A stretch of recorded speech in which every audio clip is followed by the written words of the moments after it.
Welcome everyone to Expanding Your Consciousness. And tonight we're going to do intentional healing. Today is September 13th, 2022. So tonight we decided to at least talk about what is intentional healing. I'd also like to show some short videos of Lynn McTaggart. And Lynn McTaggart is well known for her book, The Field, where she went and met with different physicists who do experiments about this energy field that we live in, that we maneuver in. And she also wrote another book, which was called The Intention Experiment. And she has a website about that. So I will be showing just a few videos where she's talking about, healing. She even interviews someone who talks about the nervous system and, how that is used in healing as well. So we'll just look at that. And also what we're going to do tonight is we have two people that we'd like to send some intentional healing to. And, we will get further into that. But tonight what I'd like to do is at least get some feedback from the group here on their views about healing and intention, and if you've ever participated in intentional healing. Okay, well, maybe I should start, and I'll just say I am a Reiki master, so I have done healing in Reiki. And in Reiki, you can also do distant healing. So you don't have to do hands-on healing with the person right there. You can use different things, maybe a cushion or whatever, to represent the person or visualize the person and send healing to them. And I've done that, sending healing to people, in other places here in Vancouver, but also to people in another province. So that's my experience with healing. And it's been quite successful. People will say, Diane, I really, felt that you're sending me energy. I should actually share a little story too with Dave and I, because one day he was at work and I was practicing my Reiki. And so I thought, well, practice on Dave. So I'm sending him Reiki healing. And when he came home at lunch, he said, you were sending me Reiki. And I said, yes, I was. So he knew I was doing it, even though I hadn't told him I'd be doing that day. So there you go. Cody, Yes. Faith, Dave? Yeah, I've participated in intentional healing or healings and different ways of doing it. These days, it involves saying simple prayers and thinking about people who, relatives, friends, even any people I don't know, and wishing them well and hoping for their lives to improve or get through some sort of illness or situation. That's a daily practice for me, sending out prayer with the intention that it will help them heal or just be in a better space. If they're in a psychologically they're not happy or they don't like their situation, I'll send prayer intentions out for them, thinking about them. And just like something we started with when we were children, as Roman Catholic children, you'd say your prayers, and you'd say your prayers for your family and friends and whoever else and need it. And that's certainly a part of the practice of that faith, to send your prayers and thoughts, send your good intentions to help people who are sick and not doing well. So, and also, yeah, so that's part of what I do, in that way, kind of in a and in a meditative state as well, practice some types of healing. Reiki, for one thing, I've done Reiki for years also, giving and receiving. I've done Buddhist practice, even Wiccan practice, white magic, just, and after I think you've practiced a number of these disciplines, you realize that it is the ritual or the action, you spending time sending that out. And sometimes you think, yeah, that situation improved, things went well, and you don't necessarily know for sure that your intentions and your prayers, your meditations have helped the situation, but I like to think it would help, and in the very least, it didn't hurt. It's interesting you mentioned meditation because I know several years ago when I was doing Zen meditation, my Zen teacher said that for years he felt that his meditation was helping his family, right? He just noticed a big difference in his relationship with them, but also in their well-being overall. Cody, Faith? I have it's a daily practice for me, and it's one of the passions of my life is healing other people or helping them recover. The first time I ever heard it referred to in a teaching was they called it therapeutic intent. So the intent was therapeutic. Okay, so intention is part of our mental makeup. And of course, therapeutic means we're going to heal them. We're going to they got a problem, we're going to help them with it. So I'm kind of like that. Then I've encountered different methods of healing over the years. And in my experience, they all work. And but it's more a function of the practitioner than it is the practice. So maybe you're going to be good at Reiki and somebody else will be good at herbs and somebody else at something else. Who knows? So I'm a big fan of healing, and I think it's like putting your money where your mouth is, or where the rubber meets the road, or when all these corny sayings, they introduce the concept of ordinary reality that we live in every day, and this magic reality that we think we live in. Well, when they meet in healing. So if our intention and our prayers and our meditative experience, these are all inner experiences. And if we want to express them in an outward way, healing is a fabulous way to do that. And if it works, then you'll know you actually are making some sort of progress with your inner world training. So for me, it's just a really, really logical thing to do. And it's too bad everybody doesn't do it. Yes. So for me, I learned, like I grew up with Christianity. Sorry, Cody, are you finished? I didn't want to interrupt. Yes, I am done. Okay, thanks.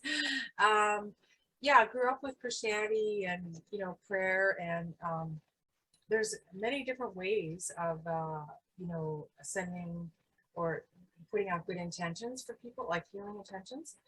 My aunt would, always say, thank you, Jesus, thank you, God, for doing this, this, and this. And then I came across Vipassana meditation. And so in Vipassana, it's metta. So Vipassana meditation, at the end, there's another meditation called metta meditation. So we wish all beings to be happy. May you be happy. May you be peaceful.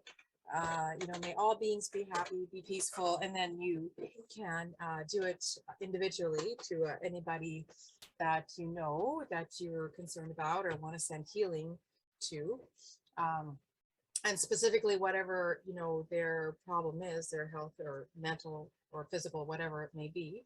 So that I've been practicing, but I not really enough, because I've been so busy and I get so caught up with hecticness and and then I worry about the person, you know, instead of, you know, sending them healing vibes, you know, like which would be probably better, right? Instead of worrying. So, but then I came across this affirmation, this guy or these people that teach proper ways of doing affirmations is you're affirming. The way to make it more powerful is the way it works according to this person. He says, if you're saying like may, and so if you say may be happy, it's like you're putting it off to the future, you know what I mean? Like, so it's never in the here and now, it's always at a distance, and never able to reach the goal, right?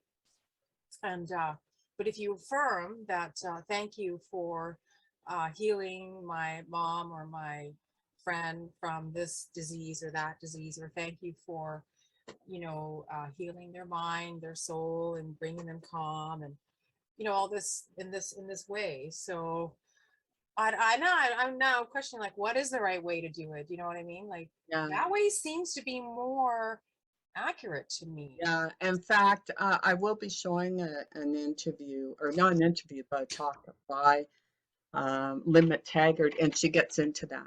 So when you're sending that intentional healing, the person's already in the state you visualize them to be in when they're healthy, right? The healthy state. Thank you for So, confirming. yeah, Yeah, that's what I feel yeah, too. I feel some, but the other way is the way that Buddha taught. Now, Buddha taught, you know, that metta, loving kindness, is may you be happy, may you be peaceful. It's like a probability. It's like not here now, but in the future. You know what I mean? Like that's wrong. I mean, I kind of put Buddha on a pedestal, you know, like, yeah.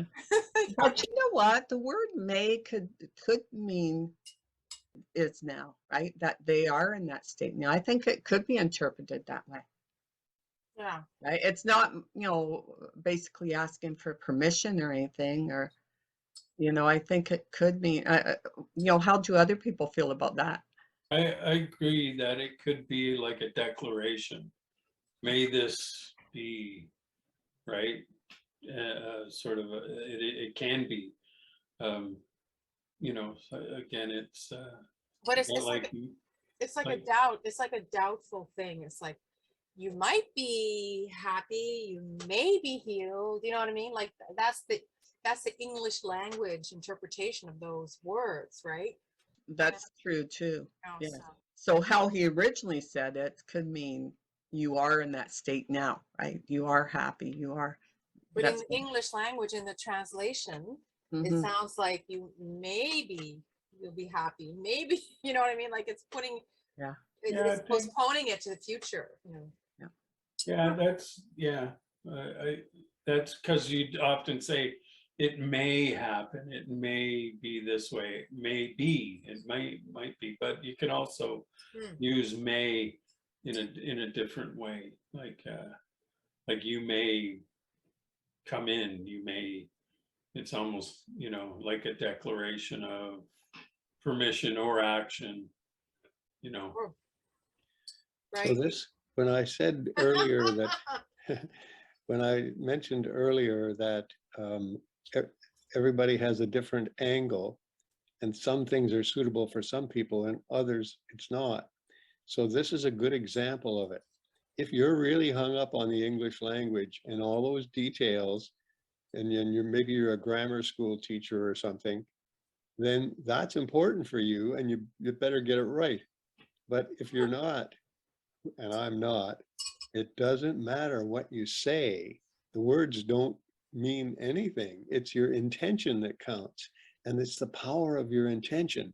And that relates to your capacity to love. So that's a whole different way than whether the word may is used in this way or that way, or as an expression of a wish. So Yeah. when Buddha said that, most of the translations I've seen of Buddha say may. So for example, may everyone be happy. So that's Buddha making a wish. I wish everybody could be happy, or it's me making a wish. So that's different than saying that there's any doubt about it. the other side of the coin is if you say, thank you for healing that person, well, the person is not actually healed at that stage. So you're not telling the truth. So if you're hung up on English words and the exact phrases, you can argue all day. But let's not argue all day. Let's love all day. Let's have an intention to heal all day. And then, and however that comes out for you, that's great. That's fine. Now, if you have doubt and if you're wondering which is better, this or that, or the affirmation or the wish or whatever, then it's good to talk about it. But please don't take yourself seriously. The serious bit is the patient, not us. Exactly. Yes, yes. Yeah. That's true. And you could just drop the may and just say, everybody be happy. That's a Everybody. good Or else. Well, Well, it's just if you're saying like thank you for healing, Yes. you're affirming confidence. It's Yeah, okay. it's That like works for you. that is the intention. Yeah, you're eradicating doubt, because underneath it all, we already are pure beings in our essence, right? And everything else is an illusion. Like illness is coming from supposedly certain subconscious patterns of belief systems or whatever. So yeah, for me it feels more accurate to say it that way. It feels more like confident or something that it will happen, or it is happening. Healing is happening. You know what I mean? Does it make sense? Yes, it does. Okay, so what I thought we'd do then is look at a couple of talks with Lynn McTaggart. And then I'd like your feedback about some of the things that she talks about. And also she's interviewing a doctor as well. So they have a few things they're talking about as well. And then after that, I will show you the short video where she talks about intention. And then let's work on, helping some friends that we know that need some healing. Okay.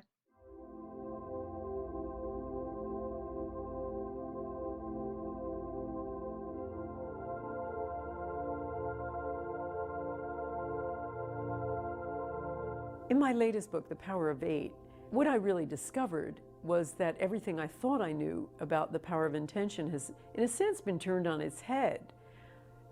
We generally think of intention as, I want, I get. And the universe is kind of like a restaurant just waiting for our order. And what I really discovered was that sometimes the actual focus of intention is almost beside the point. In many of my big intention experiments, while they've worked, while they've demonstrated an effect on the target, the more interesting experience has been on the actual senders. I decided to study that as another kind of experiment when I invited my audience to participate in a masterclass that would go for an entire year. So I put it out there. I asked for volunteers and people who wanted to be part of this. And we had about 250 people who did. And I put them into small groups of 8 and then observed them and watched them month by month for a year to see what happened. And it was extraordinary. Of the people who met regularly, pretty much 100% of those people had major life transformations. What has evolved, though, from this is that in putting people into groups of 8, I have been learning from these groups what works best. And I've discovered that when people get off of themselves and start intending for someone else, they start healing too. And if you go on and you look at a lot of the evidence about altruism, you find that there's nothing like it as a bulletproof vest for ensuring a long and healthy life. Even people with conditions, when they start getting off of themselves and doing for other people with the same condition, they get better. We are rediscovering our power. Many other cultures have understood this. They've used extended human potential in their lives. They use intention, ESP, remote viewing religiously. They use it every day. It's only we, Western mind, and by that I mean modern mind, that create this limiting view of ourselves as these discrete objects and these discrete beings that are highly materialist and that we can only do with our senses, our immediate senses, what is, just right there in front of us. And we define ourselves in such limiting biological terms. So it's reacquainting ourselves with what the ancients have understood for centuries, and then exploring that capacity and seeing if we can extend beyond that. I just want to see if there were any comments or observations about that. I have one. Okay. This lady is right on it. When the key to our whole lives in some circles is what she just said. That is, when you try to help somebody else, that causes others to help you. It's like the law of cause and effect. It's Newton's third law. For every action, there's an equal and opposite reaction, except instead of applying it to physics, you just apply it to your mind.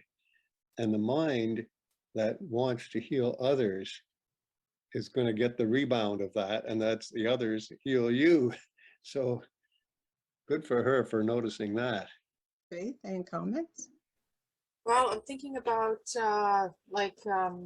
the number 8, like when you're forming committees and any kind of groups for solutions to problems, like freedom cells, and that kind of thing. 8 is the magic number, apparently, for cohesiveness and success in the group.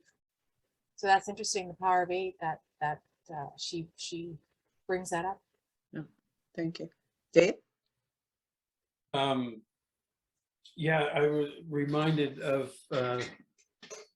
that law of physics in terms of being altruistic. And we've heard all these stories of these bodhisattvas or high yogis, or even just people who have been extremely generous and not doing their healing or services for profit, but just to help people, and their returns without trying, without expectation, end up being huge. There's these stories of monks, simple monks, who just refuse to take payment for their healing or helping people, and in return people would just gift them riches and abundance, and they just kept giving it away, and it got to such a point where they would become extremely wealthy, and and they would just do things like start a tradition, open a school, things like that, just continually giving it away. And the more you give away, the more they would get back. And not quite there yet myself. I'm not ready to not get paid for my services. There is, though, that idea in Buddhism about merit. I will extend my merit to this person or whatever. Have you, Cody, Faith, Dave, Yeah. you come across that? Yeah, it's merit is like the score sheet. So if I do something good for you, I get a little brownie point in my merit score sheet. Yeah, and it never made sense to me, Yeah. right? It's like, your reward card, your credit card, right? Yeah, that's Okay. right. Or air miles or something, Yeah, I you mean, get your air miles. yeah. Yeah, it makes sense from the point of view of cause and effect. And so who keeps track of the causes and effects? Because over your lifetime, you've done a lot of good things for people, and maybe the odd little thing that you wish you hadn't. So that's all, so that they just imagine there's some score sheet in the sky Yeah. that keeps track of all this. And one is called merit. That's the good bit. And the other one's, unfortunately, it's karma, and that's not so good. So you don't want to, if you give away your karma, you can't, it's stuck on you. It's like the tar and the feathers, you got it. And then you burn it off eventually with your suffering. Whereas the the merit, you can give that away, and then somebody else gets the benefit of your past action. It's quite beautiful. Yeah, I think one of the hardest things for me to grasp, especially when I was younger, and even into my like 30s and early 40s, is that whole idea of doing something and not, and you do it, you do good deeds and all that, and when something bad happens to you, you go, well, I don't get it. Like, why is that happening to me when I did all this, right? You kind of build up this mental score sheet kind of thing and go, hey, hold it. I'm Yeah. busting my ass to do this, blah, blah, blah, right? So, I mean, that is something I think the Western mind kind of has to get past, right? We do kind of think that, oh, I've done all this, here's the list, and like, come on, where's the return kind of thing? So, anyway.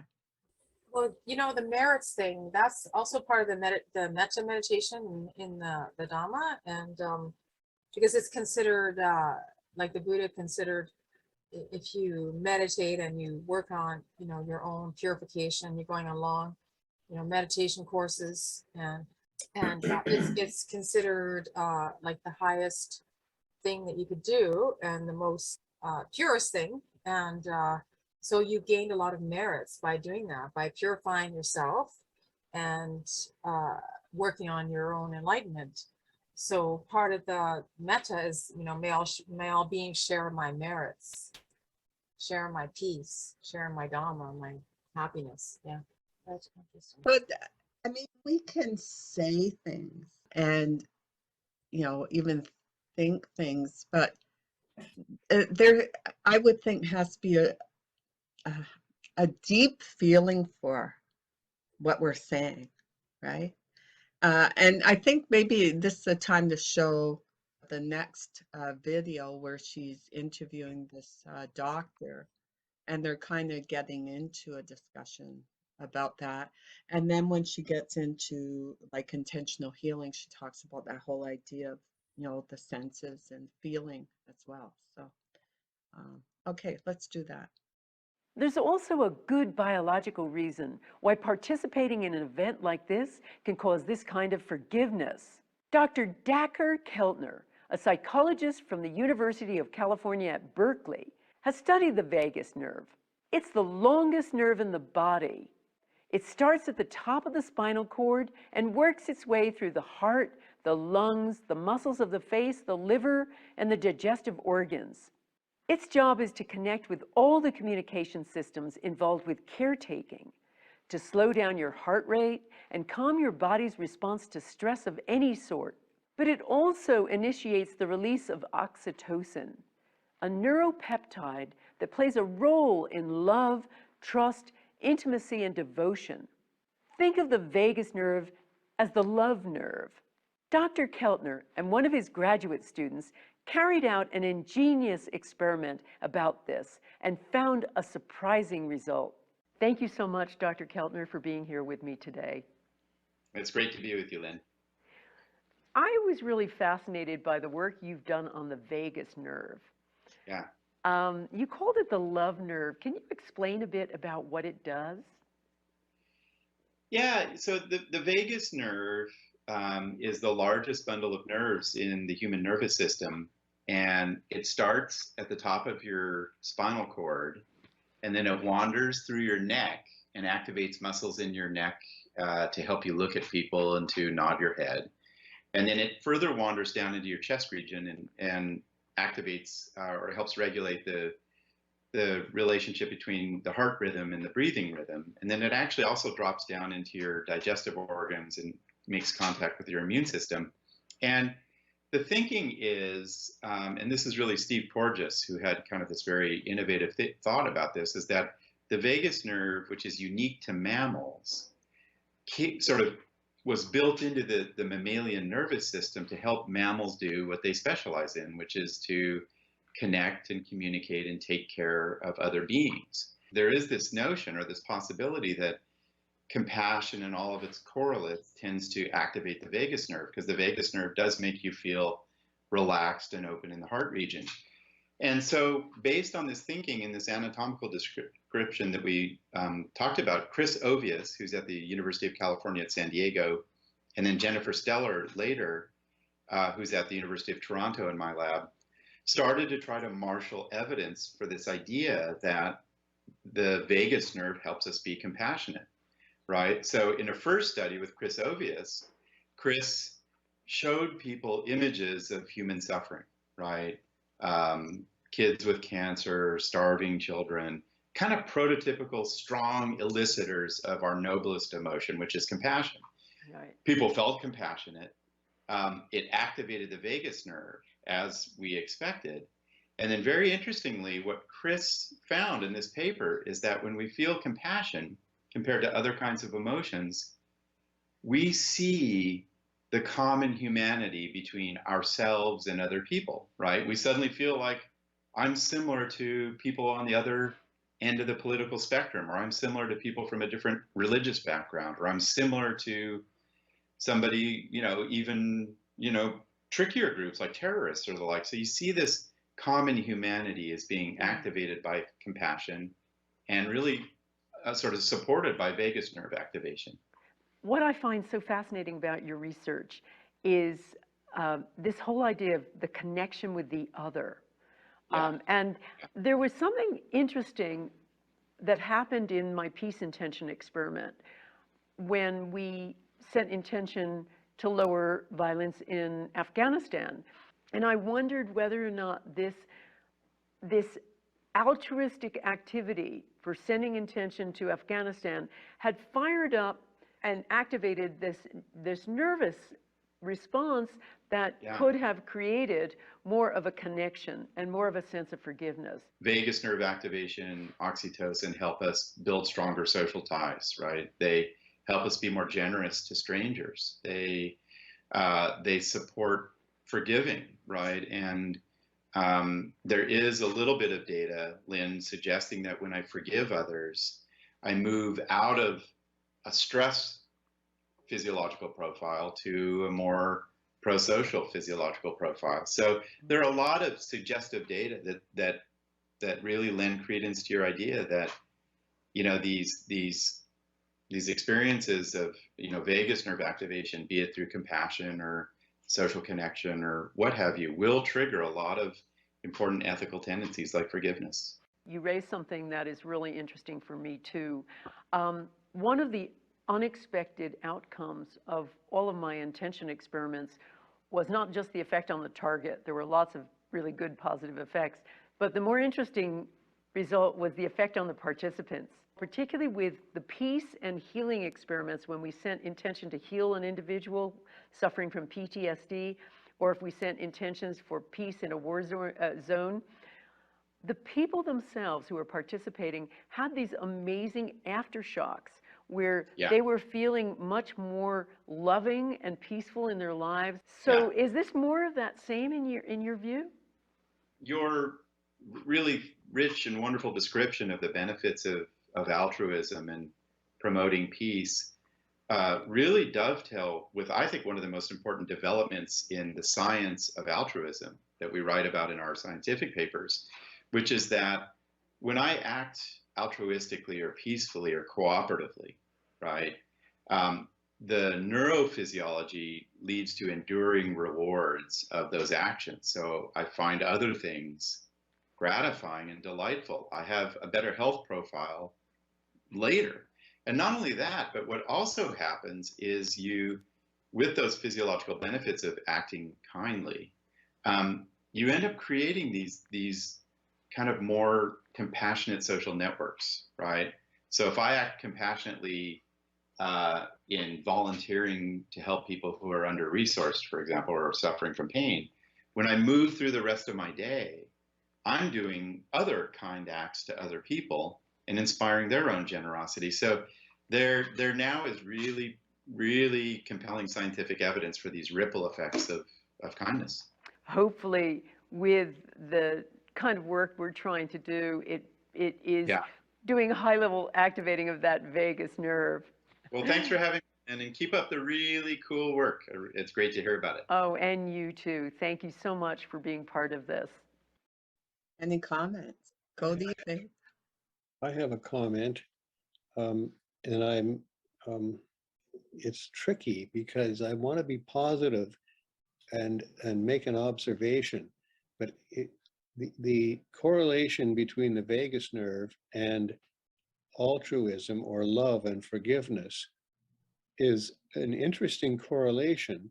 But if you just said the same thing they all said, those two doing their experiments and whatnot, but you left out the human anatomy, I think you would have delivered the same message without any change whatsoever. The compassion of a person and their ability to forgive and their ability to love and all that it has a correlation to whatever nerve that they're talking about. I'm sure if we looked, we could find a correlation between compassion and the things you watch on the internet. So if somebody tapped into your internet, they would notice that the different programs that people would watch, they could look at a bunch of criminals and then they could look at a bunch of faith healers and say, oh, these people watch different things on the internet, and there would be a correlation. But so what? It doesn't make sense to try to mechanize the human being by talking about serotonin and all these chemicals and nerves. How does that help us? I mean, I suppose if you're a brain surgeon and you're going to operate on some human being who had a stroke, maybe you better know what to cut off and what to not cut off. But the idea of training the mind to be more loving, more kind, more altruistic has nothing whatsoever to do with the anatomy of your nervous system. So I'm just concerned that that's a distraction.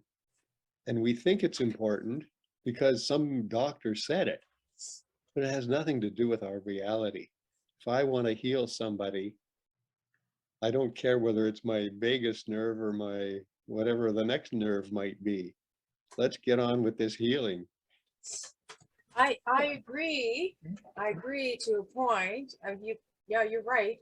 However, we do live in human form, with biology, with genetics, with nervous system and blood and guts and gore, and it's for people that are interested in that. If somebody's not interested, then they just don't bother. Just censor it out, or take what you like and leave the rest. And actually, it is important because I'll tell you why. There is a way to activate the vagus nerve. There are very powerful techniques for this. So in my view, I think it's important. But anyway. But there is this whole idea, the nerve system connected to the brain, that sort of thing. And that our state of mind, now you get into that discussion, is the mind in the brain or is the mind our whole being kind of thing? But I'm just thinking of someone that, I help out, okay? And I find that if I'm not in the right state of mind to go and help this person, it does affect my physical being, my physical body. If I go there in a state of mind of, I have to help this person again, I'm just not up to it, you know what I mean? Yeah. Then when I leave that person, first of all, I'm probably leaving him in a negative state because I go there negative, I'm doing some work, and then I leave and I come back, I feel exhausted. Like my nervous system has just, I don't have energy, right? But if I go there in a more uplifting way of thinking, a more positive way, I have more energy. I have a more positive relationship with him in the time that I'm there. And when I come back, I have more energy because my mental state affected my nervous system and my physical body. So, I do think there is a connection. Yeah, I feel there's chemical reactions that are happening too at that level. I mean, it's a pretty complex mechanism that operates at the level, even at very subtle levels, right? And and they've even discovered, I think, in the brain, the VMAT8 gene, which is the God gene. So there is, we can't really separate our biology from the Great Spirit. It permeates our cells. And even Buddha said, the human realm is the best realm to be in to become fully enlightened, because it's the most balanced, and you cannot get out of here without exploring all of the corporeal structure, all of the aggregates, the earth, water, fire, air elements in the body, and with its corresponding biology and chemistry. It doesn't need to be something that you think about or intellectualize. It's just another tool, another level of awareness. It's not really necessary to know all of that and to understand that, but it's just interesting. And yeah, I just find it interesting. Yeah, I like that, there are people doing science and finding out these correlations, and it's like science is catching up with, these, we could call it wisdom or ways, that these more advanced gurus, teachers, beings they knew, and they were teaching us certain ways of doing things. It's great that they can find these, they can, like, science is starting to look into these things, and I think that's great. And I also agree it's not necessary. If you do the work, do the practice, you will find that that's the case. Going, we're quoting Buddha a fair bit tonight, and he said, "Don't take my word for it. Just try it out and see what happens." So these practices will make a difference in your life, whether you have some scientific way of realizing it or not. Doesn't matter. You can find out for yourself, and what difference it makes. I think it's great that there are all kinds of scientists out there expanding the role of science and finding different ways of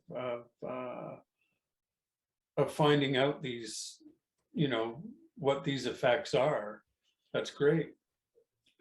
We'd help other people just say, "Oh, well, there's something to this. Maybe I'll give it a try." Yeah, and I think we all have our own way of understanding and coming to the same conclusion, right? Like, we're all very unique in that way, which, thank God, we are. What I'm concerned about is not people like us, but people who are heroin addicts, crack addicts. These poor people hear these studies and they think, "Oh, I know how to fix that vagus nerve, or I know how to fix whatever. So I'm just getting a high." And of course, that high is very dangerous over long periods of time. So I'm feeling a little compassion for those who aren't operating at our level. Yeah, that's a good way to think, I believe. But if they somehow had guidance and people to help them along and try different methods to feel better, get out of that loop of drug addiction. Yeah, it would be hard to get people out of that. Has to be some crisis in their life to kind of push them, face that reality. But I thought that he was basically bringing together people who had the intention to help others. Like, they were, that's why they're a part of this study.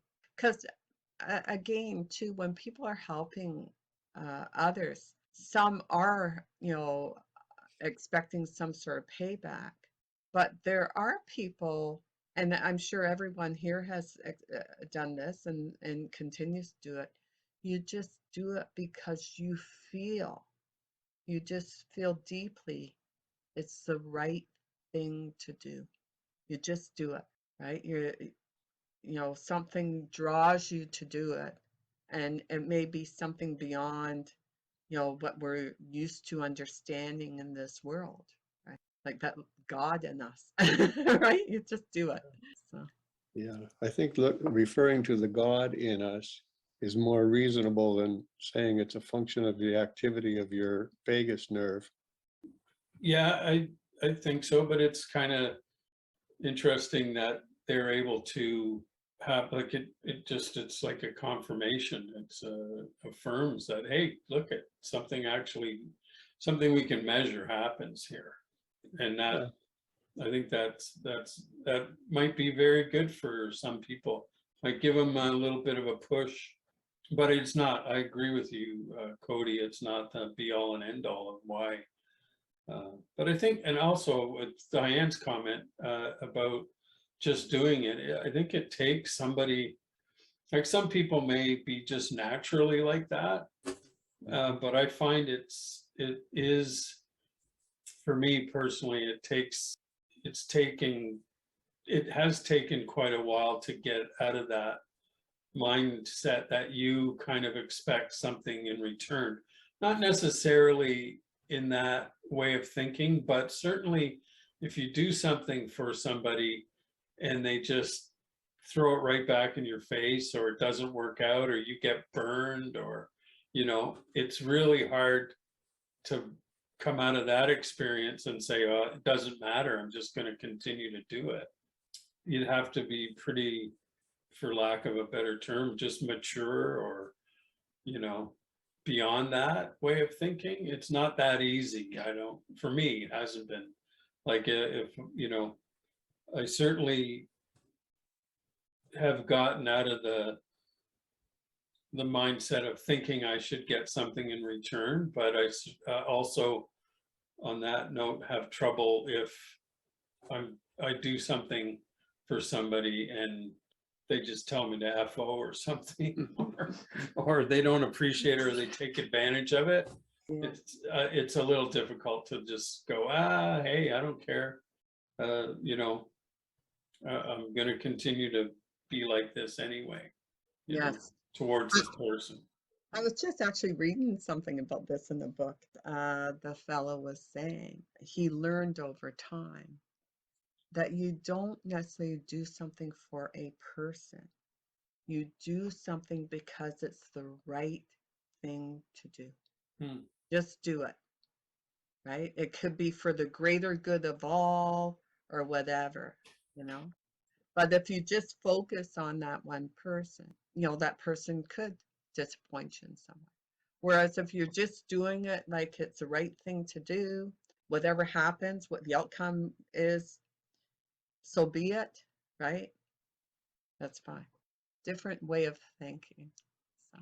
And I just wanted to say, like, I think, well, Dave, getting back to what you were saying about, if somebody mistreats you and they don't appreciate you, whatever, and then you just keep doing what you're doing.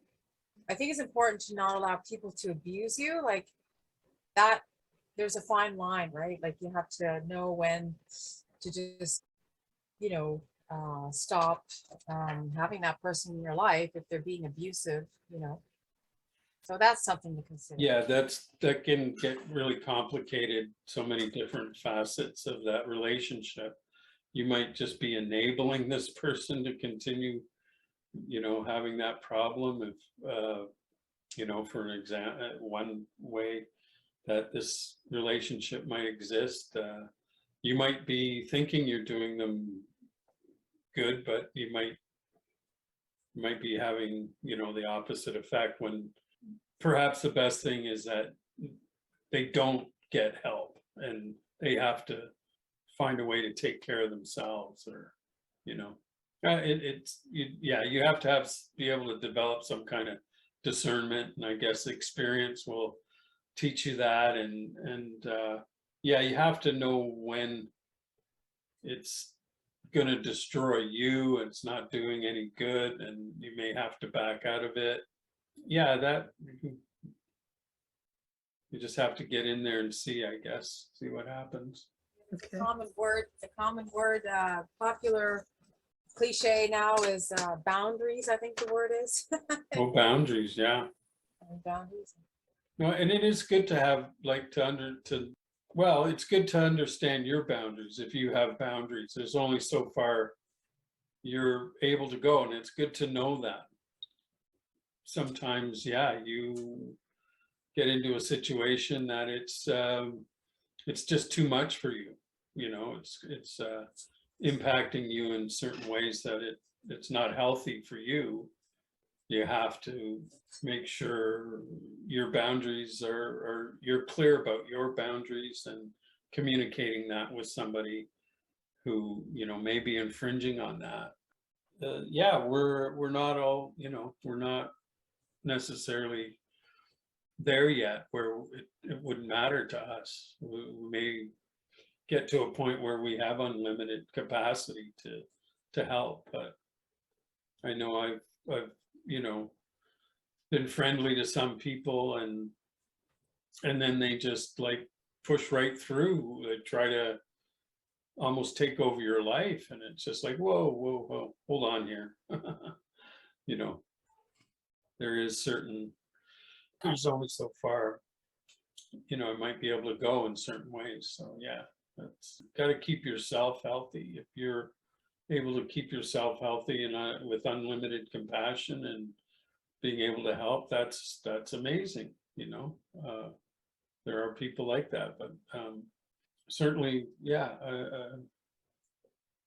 I haven't got there yet. I have to get pushed over my threshold of comfort, or whatever you want to call it. Well, I Cody? remember every time I've seen you, you know, over the years, you've always had this very warm and friendly demeanor, this great smile, like just such an easygoing guy. Like when I've seen you in the neighborhood or in the cafe, and Thanks. yeah, it was always kind of surprising because not many people. I mean, yeah, there's some people like that, but there's something different about the way that you came across, Oh, presented yourself. Yeah. thanks, Faith. And but Diane will tell you, look out sometimes. There's those Okay, days- Cody? There's those days when you're having a bad vagus nerve day. Yeah. Okay. Somebody's got to stimulate my Dave Vegas has nerve. bad days, really? Anyway, okay, so let's move on because we do want to do some intentional healing. So I'm just going to show you this 3-minute video of Lynn talking about intention. Hi, everybody. I'm Lynn McTaggart. I'm author of The Field, The Intention Experiment, and my new book, The Power of 8. I hope you're getting ready for the American Peace Intention Experiment on September 30th, and that you've signed up at AmericanIntentionExperiment.com. But before that, you may want to know a little bit about how to do intention. So let me give you some tips, particularly how to do intention in a group. And even if you're sitting in front of your computer screen on September 30th, you're still going to be part of a massive group. So when we give you the signal to start, or even if you're practicing in a group of 8, mentally or actually physically hold hands so that you create the connection. Then you're going to be asked to take a few deep inhales and exhales so that you calm and center your mind. But do understand that intention isn't a quiet effect. It's a very, very focused mind state. So when you hold the intention, and our intention is going to be lowering violence in a specific area, be very clear in your mind. Visualize that area as being healed. Or if you're practicing in a group and you're trying to heal someone, imagine them being healthy and well in every way. Imagine with your 5 senses. See it, feel it, hear it, touch it, smell it, taste it. Just imagine them being well with all of those senses. Hold that intention statement as our intention, not my intention, signaling that you're part of a bigger group. And be very, very focused on that person or that situation to be healed. Come back to it from that intention statement every so often. So as you hold that intention statement, bring it down to your heart from your head. This is an experience of the heart, not the head. So bring it down to your heart and then send it out gently, almost like it's a bit of smoke coming from you and going to the target. And just gently, or it's unfurling like a plant. And just imagine it going to the target and affecting the target. But as you do so, just be mindful of that connection all the time. And also, what's happening in you? Are you feeling that palpable sense of oneness? Thousands of people on my earlier intention experiments and in my master classes talk about that. They talk about feeling this unbearable, almost, sense of energy and heat. They talk about tingling up and down their arms. Some of them even cry uncontrollably because they're so overwhelmed by this sense of oneness. So record what's going on with you as you practice for the big day when this is going to be amplified tens of times, thousands of times with all of the other participants. So if you haven't signed up, make sure to sign up. www.americanintentionexperiment.com. Thanks so much. Can't wait for you to join me on the day. Bye. I should have mentioned to you that that recording was done in September of 2017 when they were doing peace in Afghanistan, trying to send people. Okay. Any comments about that right now? Cody, Faith, Dave? It reminded me of what Cody talked about the other night, and that it is a very passionate. There's passion. The more you bring into that, let's call it a ritual, a practice. That, and she was talking about the similar way that it comes from your heart, and it's this powerful focus. I think that's an important part of it. Yes, I think, Cody, you mentioned the whole thing about feeling, right, and compassion. So I think. Yeah, that for me, it's the key. But you know what was interesting? She's correlated that. I call it the power of your intention. And really, what I've found in my own healing is that if it's a function of how much I love the person. So if I really know them and I really love them, then I can develop way more passion. Whereas if it's some stranger that's hard for me to identify with, it's a harder, it takes more work to generate that. So, that's life for me. But what she was doing was she was correlating the power of your intention to a sense of unity. And I've never experienced that. A sense of unity in my mind is completely separate from the passion in your heart, the power of your faith. So it's interesting. She didn't seem to offer much evidence or anything like that. I guess it's one of her theories. Like lots of people like to talk about unity, including me, but I haven't correlated it to passion or compassion. She, in her books, The Intention Experiment, she gets more into the science behind it. She does use a lot of science in it, and also the field as well.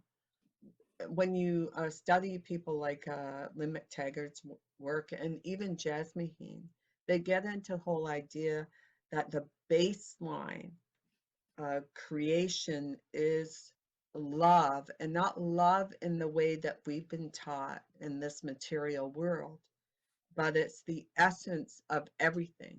It is consciousness. And so I think what she was trying to get there is when people tap into that heart, which again, people say it is this chakra or this energy wheel around the heart that actually connects us to consciousness on a greater scale. They know there's a bigger connection to humanity, right? To everyone and everything around. Any comment? I like that. Yeah.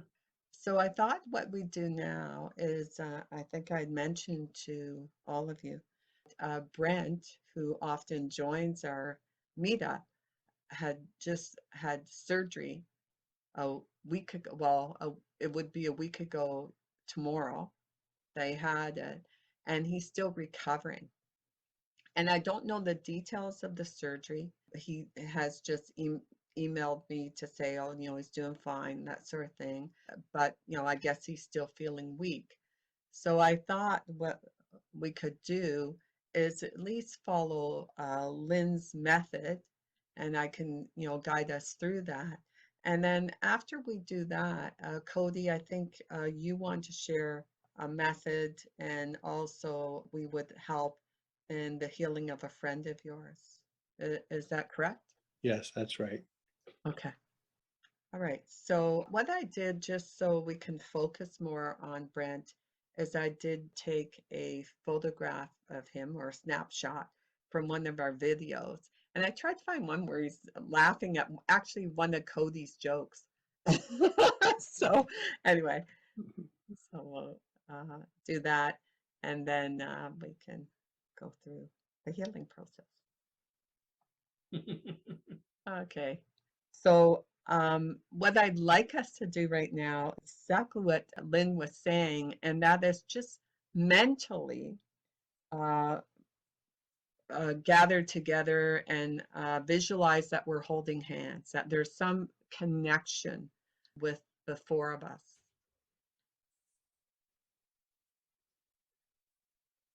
And let's take a deep inhale and a deep exhale. And this helps to calm and center our minds.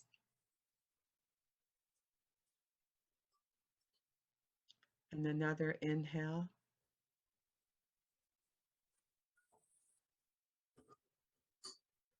And exhale.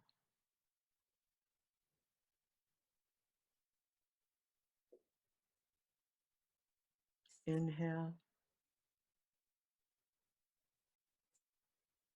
Exhale.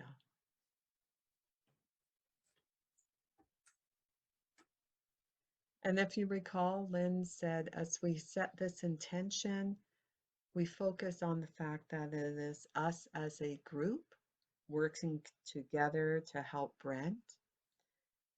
So it's not my intention, but it's our intention. So let's begin. We set this intention of healing for our dear friend, Brent, who is in Berkeley, California.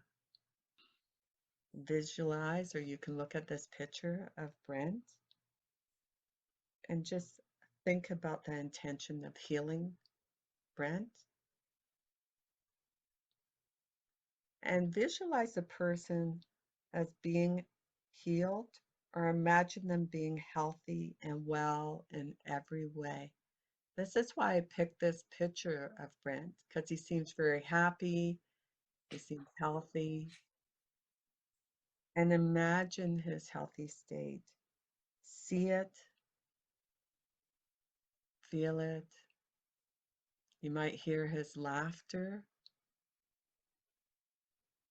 Maybe you feel him, touching us, touching our group, connecting with us. Maybe there's a certain smell associated with someone who's healthy and happy. Maybe a sweetness in the air, or a taste of sweetness, a taste of, just something that's really, if health had a certain taste or smell, what would that be? Right? Just feel it with your whole being. And again, focus on the fact that Brent is healthy and well in every way. And bring that from the head down to the heart. That Brent is healthy and happy and well in every way.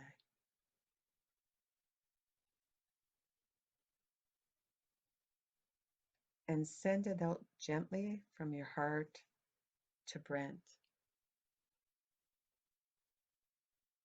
We send this out as a group from our hearts to Brent. You might visualize smoke, as Lynn said, moving from your heart chakra or your heart to Brent, or you may visualize a wisp of something or whatever works for you to send that to him. Be mindful of our connection with Brent. And be mindful of how you're feeling as you're making this connection.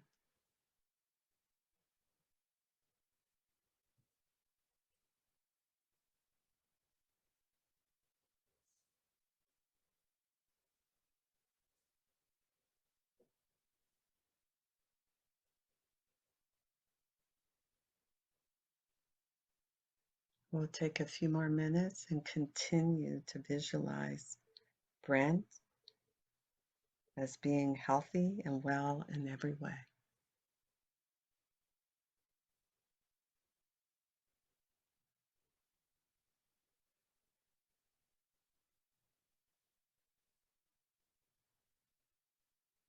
And continue to send that intention through your heart to Brent.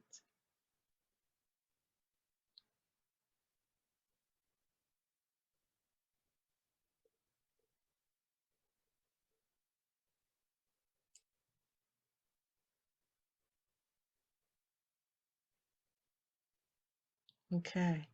And I just ask the group if you even to continue even tonight, maybe before you go to bed, you may want to send some, healing intention to Brent, and also for the next few days, if you could do the same, we'd appreciate that. I'm sure Brent would appreciate it too. So when you think of it, you have a quiet moment, send some healing intentions to Brent.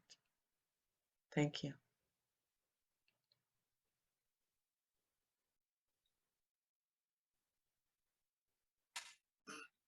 Well, I will tell you what I felt is I felt that my whole heart chakra was wide open and my upper body was vibrating.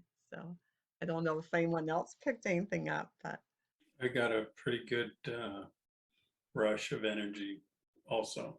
yes, yes.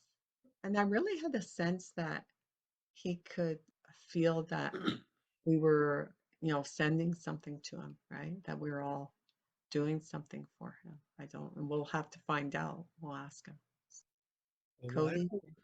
why don't we all keep in that same frame of being, and we'll heal my friend Susie's. Okay. Okay. Now, Susie. Cody, just so you know, I did take a picture of Susie, but if you don't feel comfortable with me showing it, I won't show it. No, go ahead, show it. Okay. All right. I just took that as a snapshot. Yeah. So we'll do this for Susie. And you want me to do the same method, Cody, or would you like to lead this one? I'll lead this one. Okay. All right. So let me just get that picture. Okay. Oh, that's a good picture. Oh, you know what, Cody? It was a great picture of you two. And I almost kept you in it, and then I decided not to. I thought we'll just focus on her, but Yeah, you're yeah. smiling. You have this big grin on your face. But I thought, no, we'll just focus on Sue. Okay, that's me. I see myself there, that little round thing in the lower corner. That's my shoulder. Yeah. Okay, so this is Susie's. She turned 76 just less than a week ago. She lives in the state of Washington. And that's it's about an hour's drive from Seattle. I believe that Susie is depressed.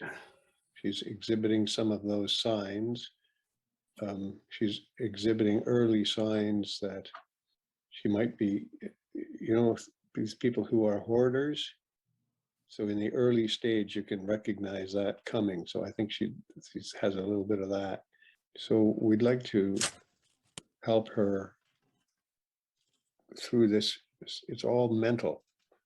If it's physical, that's okay. We can do that too. But let's focus on the mental, on her depression, on that mood. Mhm. We're going to use a Buddhist technique. It's fairly straightforward. Just follow along with what I'm saying. So when you look at Susie and you contemplate her mind, whatever is the problem was caused by something. So we're going to imagine that cause or those causes as black smoke. And we're going to just inhale that black smoke, and it will go into our lungs and down into our heart, where it will mix with all the causes of our problems. So we're taking the problems from her, the causes of the problems, and we're dissolving them into the causes of our own problems. And what happens is they just disappear. And we imagine ourselves, our bodies, transforming into golden light. We're pure now. Golden light. And that golden light merges with her body and heals her mind. So as a result of this heartfelt exercise in kindness, she'll be just fine. And so will we. Amen. Amen. Thank you, Cody. You're welcome. Yes. Yes. And again, she looks like a she is a lovely soul, right? Lovely person. Yeah, she's a little bit mixed up, but there's a generosity there that I've never seen in any other human being. It's the most amazing thing. Mm-hmm. Anyway, she's quite a character too, so. That's the Great. characters that make life interesting. Awesome. Faith, any comments? Sorry. Yeah. Well, I hope she is well soon. And don't really have much to say. So. I'd be interested in how people felt as you were looking at Brent and also looking at Susie. Were there certain feelings that came out? Or certain sensations, right? Just love. Mm-hmm. Yeah, I'm concerned. I'm sorry. Go ahead. Go ahead. Yeah, I'm just, your friend Susie, she seems to me to be kind of vulnerable and a little tender. And yeah, I think that if she can be surrounded by her community, around her friends, and get support that way, her loved ones, and support group and that kind of thing. That's just my intuition. Mm-hmm. And I feel like that would help her. And yeah, Can I she'd ask like your to walk. advice? Sorry. Can I ask your advice, Faith? Yeah. She's a little bit reluctant to, she's in denial that she has any problems. So Oh. for her to seek help as you're recommending, do you have any idea how I could persuade her to do that? because that would be really helpful, I think. Well, you have to get her to look at herself kind of objectively and, you know, from an outsider perspective, and that would take a little bit of creativity on your part. Okay. Does Yeah. she, Sorry, Dave. does she have a group of friends or any friends that she sees regularly? Quite a few actually, but her nature is to kind of, I don't actually know what, she's quite actively involved in the community in different ways. But when she comes back home, she just, it's like returning to jail. Are they enabling her? Like, what kind of people are in her life? Like, Well, one of them, she's a member of a band, so she plays a musical instrument, and so they're, when they get together, they're playing in an orchestra. Another is a group of Buddhists who she hangs out with. She has a couple of online meetups, and she's also a member of a church where she's on the committee for investigating racism. So, you know, she's out there mixing, and that's of course the opposite of what a depressed person does. yeah, that's interesting. Does she like going in nature, being around the ocean and hiking and that kind of thing? Yeah, she actually lives she lives in the country in a forest, a tall pine forest. Sounds nice. Yeah. Maybe you could just, you know, pose questions to her, like, you know, ask her questions like, how do you feel, and what do you, have you noticed anything different? Like, I don't know, you have to be careful, but Mm-hmm. you know, yeah, I don't know. Are there books on that or videos on that that can help you to sort of navigate communicating with somebody, what you're observing, you know, kind of thing, somehow without putting them on the defensive, you know. Yeah, and often to change someone's behavior, you almost have to model in a way, right? But you told me she's quite active. But are these committees, are a lot of their meetings online now, or is she going to a physical place, like another place? Mostly she goes to the other places. Okay, yeah, yeah.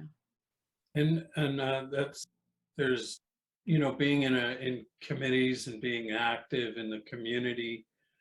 But to my mind, it is social interaction, but it's not, it's like there's this activity in this parameter. It's not, to my mind, that's not hanging out with your friends, right? Yeah. You're doing And something that, fun. and I think that's important, that there's a social, you know, Yeah. group or people or even one person, you know, that you can just hang out with, and, you know. Yeah, I think doing something that maybe the two of you have never done before, that's fun, right? Something, you know, would at least get her in a different state of mind so that then you can see where she's at and maybe suggest other things. But I think rather than just trying to tell a person things or suggest things, it probably isn't. But say, you know, hey, Susie, I got this idea, or there's this concert, or there's this, let's go. You know, like something spontaneous, you know? Hmm. So. Yeah, okay. Yeah. Dave and I always make a joke about doing something spontaneous. Yes, we're scheduled for a spontaneous moment, 3:30 next Saturday. Well, I got a spontaneity hour.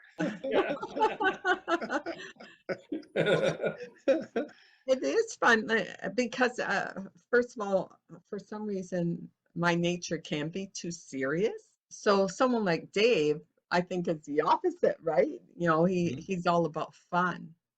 And sometimes, you know, because I can be involved with groups and committees and, you know, do this and minutes and all that, right? Whereas you sometimes need that person. They'll say, no, let's just take off and do something, or whatever, right? Mm-hmm. Yeah.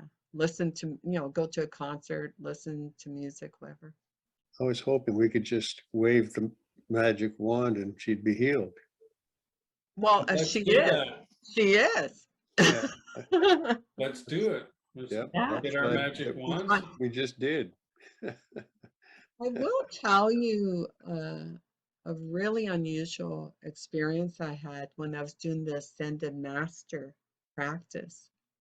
And with that, you're doing chants and, visualizations about a better world, just uh, looking at humanity in a very positive way, right? Because really everything is perception, right?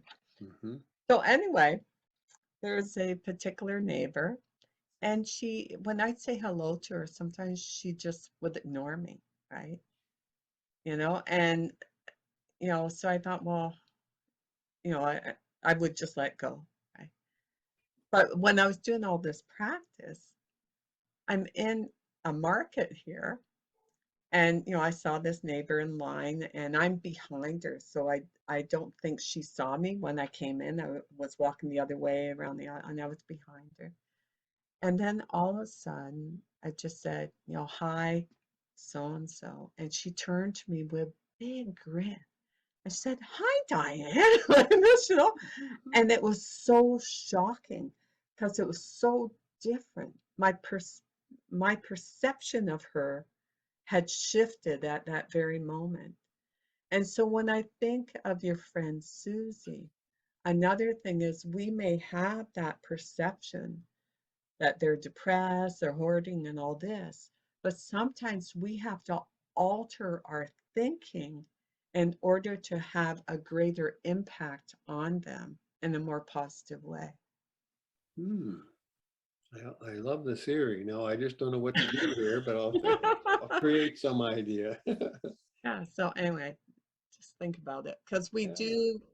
do, even collectively, like why is there poverty in this world? Why is there, suffering? You hear that word all the time, so much illness and that in the world.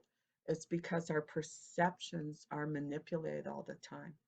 So we believe that that is the way things are and there's nothing we can do about it, right? But I think the more we focus on a positive view of each other, that has a greater impact. That is not to say you shouldn't be aware of the fact that there, is a negative force, but I think it is important to really, put our attention on positive things as well. So, You're here. okay. Yeah. On that note, Okay. Well, I'm thank out of you, here. everyone. And I will, don't go yet, Dave, but I will, I do appreciate, the three of you joining me tonight because I thought this was, an interesting exercise for us to do. And if you do have ideas for future topics, please email me and let me know. Okay. Okay.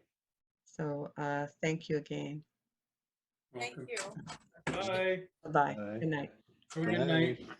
See y'all soon. See y'all. See y'all. See you tomorrow, Diane. Okay.